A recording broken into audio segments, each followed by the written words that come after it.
আমরা যতই বাঙালি হই না কেন, এই কেক কাটার বিষয়টা কিন্তু মনে অনেক আনন্দ দেয়। আর এই কথাটা ভেবেই বাবা মার কাল ছিল অ্যানিভার্সারি, আমি হানিবানিতে এরম একটা কেক অর্ডার করেছিলাম, যেটা আমি একদম আমার মন মতন পেয়ে গেছিলাম। থ্যাংক ইউ পৌলমীদি, এত সুন্দর একটা কেক আমাকে বানিয়ে দেওয়ার জন্য। বাবা মা তো এই কেকটা পেয়ে খুব খুব হ্যাপি হয়ে গেছিলো, কারণ জানতো এই বছর কিছু হচ্ছে না। বাট হঠাৎ করে সারপ্রাইজ পাওয়াতে মা বাবা তো দারুণ খুশি হয়েছে, খুব আনন্দ করে কেকটা কেটেছে। চলো দেখে নিই একবার। Happy anniversary to you. আমাকে দাও Clap, clap, clap. হাততালি হাততালি দিচ্ছে সবাই। আর thank you Shrabani, পৌলমিদি and Moumoni. ওরা প্রত্যেক বছরই মা বাবার অ্যানিভার্সারির দিন আসে মা বাবাকে হ্যাপি করার জন্য। এই বছরও ওরা মানে না বলেই এসেছে। আমার খুবই ভালো লেগেছে, কারণ ওরা প্রত্যেক বছর থাকে।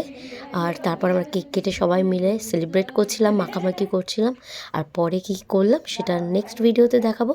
তো চলো টাটা। আর সবাই আমার মা বাবাকে ভালো ভালো উইশেস করো, যাতে আমার বাবা মা এরমভাবে বাকি জীবন খুব সুন্দর করে কাটাতে পারে। চলো টাটা।